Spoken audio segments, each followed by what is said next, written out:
Hey everyone, it's Ange with Steel City Scented. Hope everyone is doing great, taking care of yourselves, taking care of others, being generally a great human.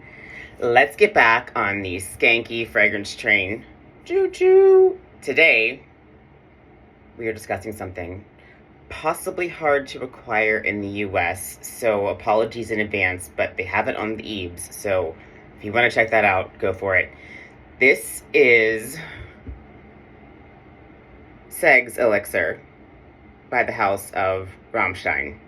So yes, the Du hast mich Rammstein house. If you're not born in the 80s, early 90s, probably don't get that reference, but we'll talk about that later.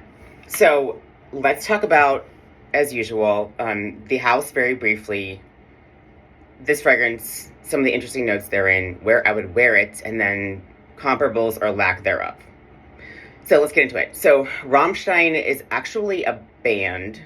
Obviously, they're a metal band. They've been around. I listened to them when I was a teenager, so 30-ish years. I don't know exactly, so forgive me, Rammstein, if I'm misrepresenting any of your information. And I really was trying to find out exactly how they got into perfumery, because it's not like a usual celebrity type offshoot, right? There are many celebrities that have a single onesie twosie type collaborations with perfume houses. They have 42 perfumes. 42. Starting back in 2019 and coming till today. A lot of them are iterations of others, so they're elixirs or flankers. Cocaine is probably the most known, Kokain. I'm probably going to get shit for saying that, but it's a name of perfume. Is one of the most widely known. So they're only available in Germany, so you have to go on eBay, or the Eebs, affectionately call it, to find these.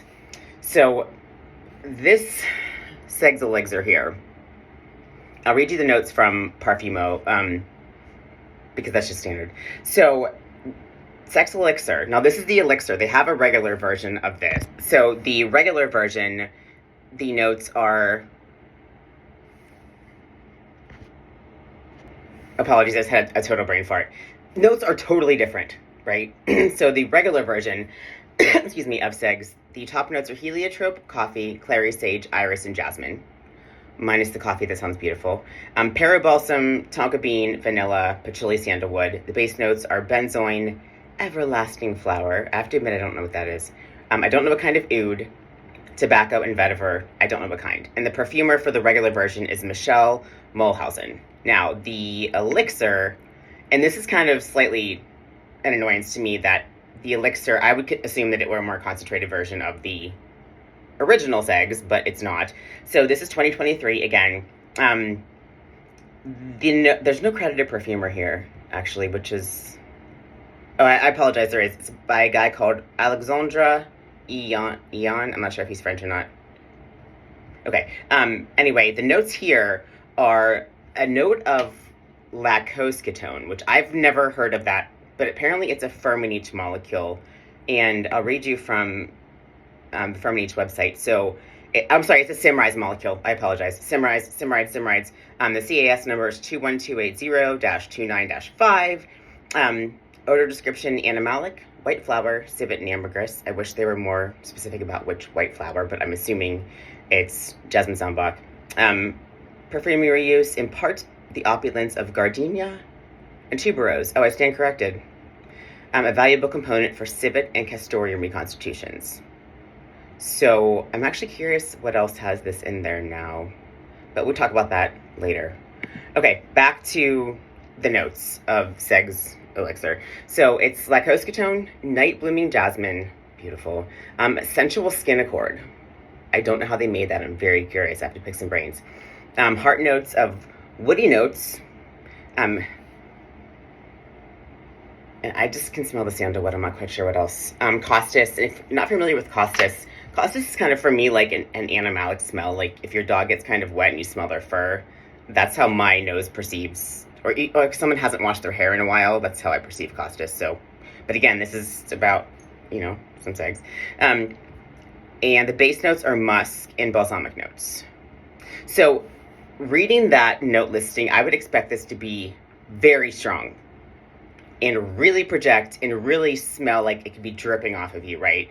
Especially because it's the elixir. And was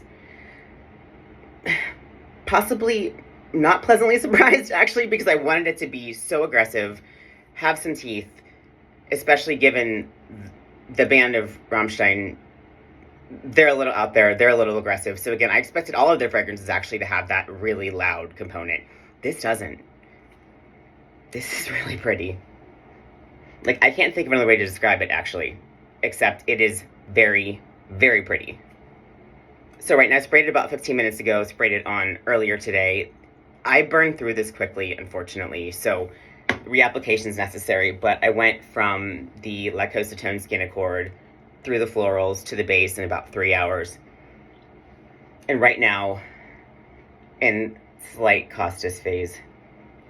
But again, I sprayed 3 times and it's not screaming. Like, again, given the notes I expected, especially jasmine and Costas generally are more robust notes. I don't know, again, the percent by which they diluted these, but I expect it to be a little more loud.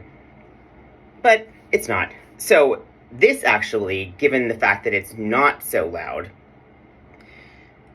again, if you want a skanky fragrance that's not really a skanky fragrance, you possibly could consider trying to pick this up. If you buy, I bought a set that has this Traveler and the bigger bottle. You could probably find these Travelers people are selling relatively cheapy. But again, it's floral, it's woody, it's got that Costas component. So, like, unwashed flower, musk skin. So if you imagine kind of engaging, having your engagement, possibly having some flowers by a bedside. Like, the narcotic florals are nice, they present a purpose, right? But because they're so faint and distant, I think of all of them as an accessory, right? Like, they're on your bedside in a vase.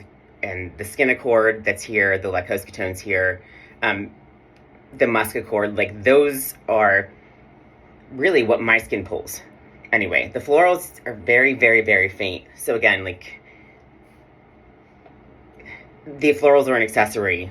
So this is not so much a narcotic floral heavy skanky fragrance on my skin anyway. It's more of a very light, musky Costas fragrance on my skin. So, again, I'm sorry, where I would wear it, again, because it's so muted, I think you could probably wear it anywhere. There's always generally concern with white florals causing migraine, and folks that you may not know could trigger migraine. But again, I'm at least not smelling it, and I'm prone to migraine. So, I mean, I would give it a shot before you wore it out in public, school, church, public transportation, work. It may pull differently on you than it does for me, but it really doesn't. And then comparables, I've not found a comparable fragrance to this effect yet. Marleau has one called Carnicure and Ambulux that don't have the floral components of this, but they do share some of the musk components. I can talk about those two. They're probably the closest of which I can think off the top of my head right now to compare to this. So if you have any experience with that, at least from my sensory processing, it's kind of in the same ballpark. Like, this guy's on third, they're maybe on first or in the outfield. But again, general ballpark being the same. So, all right, that's our discussion of S X Elixir. Getting off the skanky fragrance train, hopefully, to talk about some other issues very soon tonight, hopefully. So, all right, guys, take care, stay fragrant, stay well. Please take care of yourself and others. Get help if you need it. I know this time of year is really difficult for certain people. So, I will talk to you guys soon. Take care. Bye.